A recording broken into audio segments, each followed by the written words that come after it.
Welcome to another Counselor Soapbox video. This episode, Preventing Drug Use Disorders. As we've learned more and more about treating substance use disorders, the treatment field has gotten more complicated. Today, the treatment field is about more than simply getting people clean and sober. Drug counselors need to know about education, and that education can take several forms.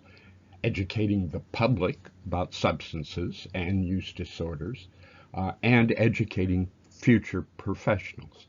Anyone who stays in the field for a while will be called on to train new counselors as they enter the field. There's also an area we'll talk about called prevention, and three types of prevention: primary, secondary, and tertiary prevention. First, we need to define prevention. Primary prevention are attempts to keep substance use or abuse from occurring. That might be something in the nature of a TV commercial aimed at everyone, whether they have a problem or not.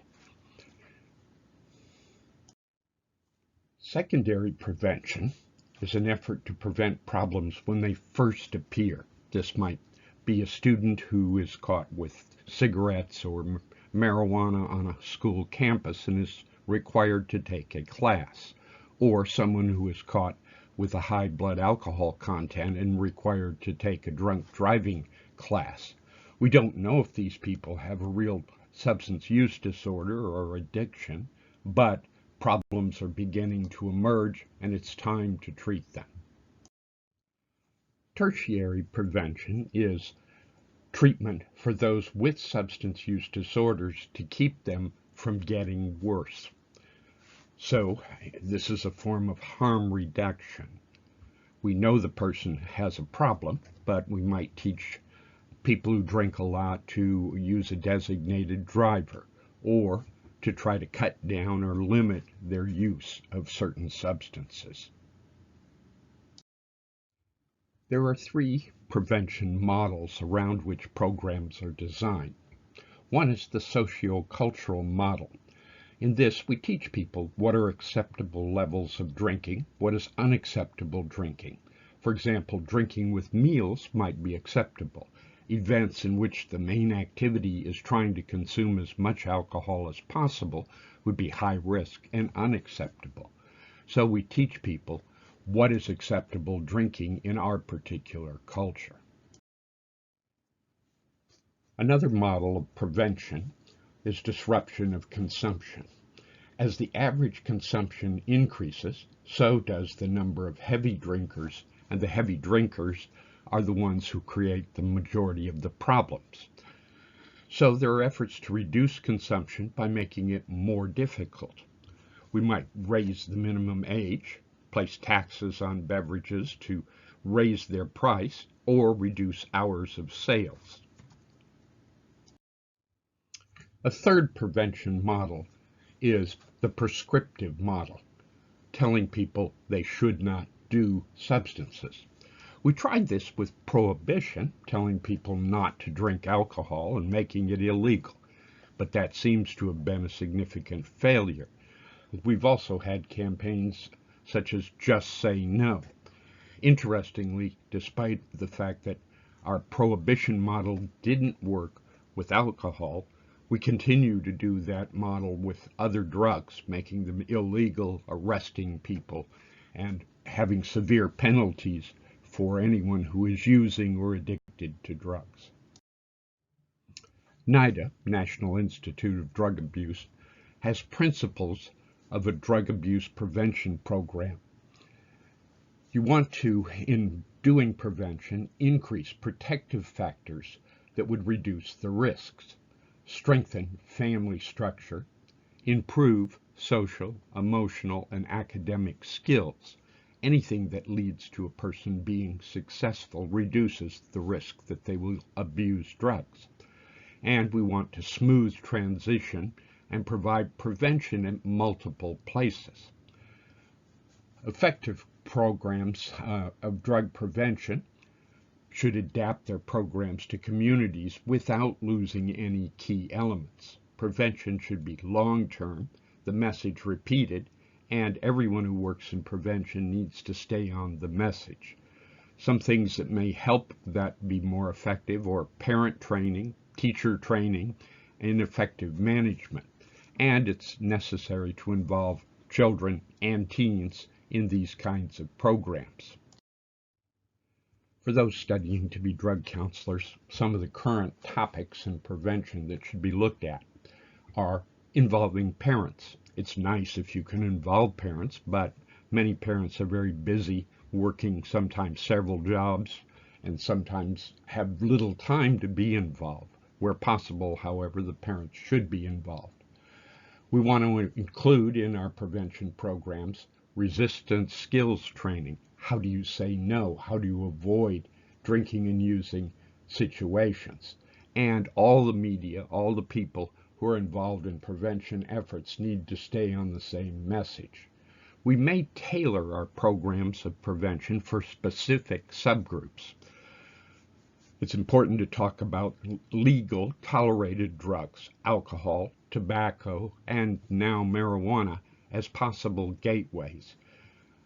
Many people who have gotten into serious drugs report that it began with things like smoking cigarettes or drinking alcohol and progressed more rapidly to other drugs.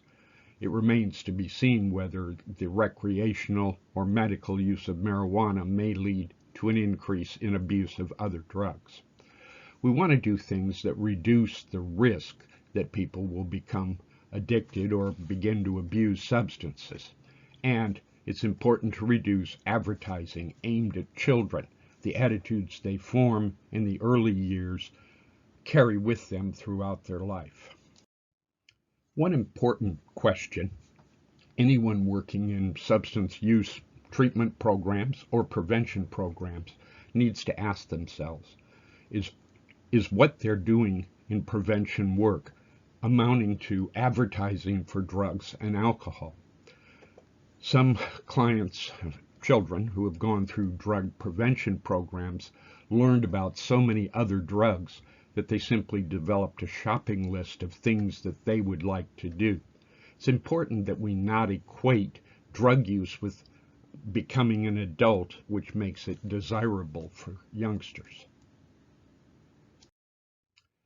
It's important for people working in drug prevention to consider which works better: drug resistance education, learning to say no, or life skills training, learning to have fun and enjoy life without resorting to the use of drugs and alcohol in order to have fun.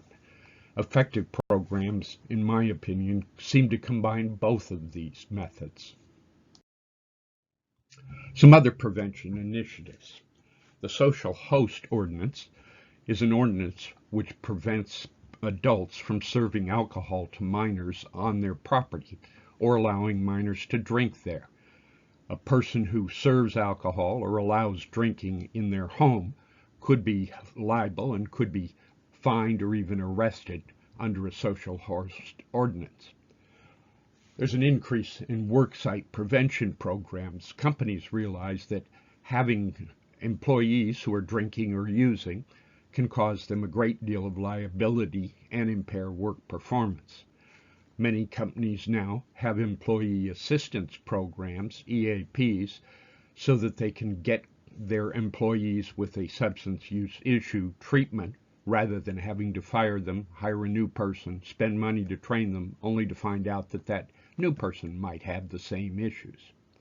Another area of prevention is college drinking norms. Many freshman students believe that once you get into college, you're essentially an adult and can begin drinking.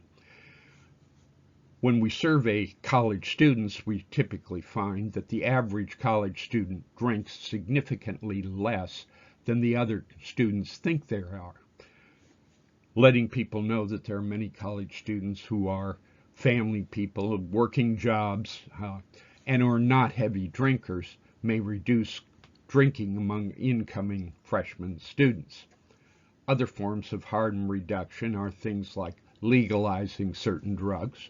Currently, many areas are trying this approach with marijuana.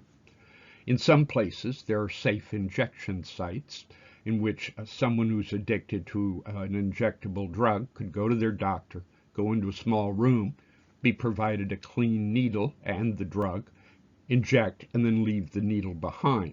These safe injection sites reduce crime that's taking place on the street to get drugs and sell drugs, and also the spread of diseases. A new thing is wet houses. In the past, many people who were offered public housing because they had mental illness or were homeless were told that when they went into that housing, they couldn't smoke cigarettes or couldn't drink alcohol. Allowing them to consume alcohol the same way other people are able to do that, as long as they do it in their apartments and don't cause trouble, has increased the number of people willing to enter these sponsored programs. And lastly, a possible prevention initiative is methadone maintenance, providing an inexpensive dose to people who are addicted to opiates through the methadone clinic, allows it to be monitored, and may possibly help to lower the dosage they're taking and eventually lead towards sobriety and being clean. All of these prevention initiatives may help reduce the impact of substance use disorders on our society. What's ahead for the Counselor's Soapbox video channel? More in our Learning About Drug Counseling series, more drug education videos, and a series on mental health and wellness. If you've enjoyed this video, please click the like button directly below. For more information, please visit the counselorsoapbox.com blog, where you will find articles on mental health, substance abuse, and having a happy life. The David Joel Miller fiction and nonfiction books are available on Amazon.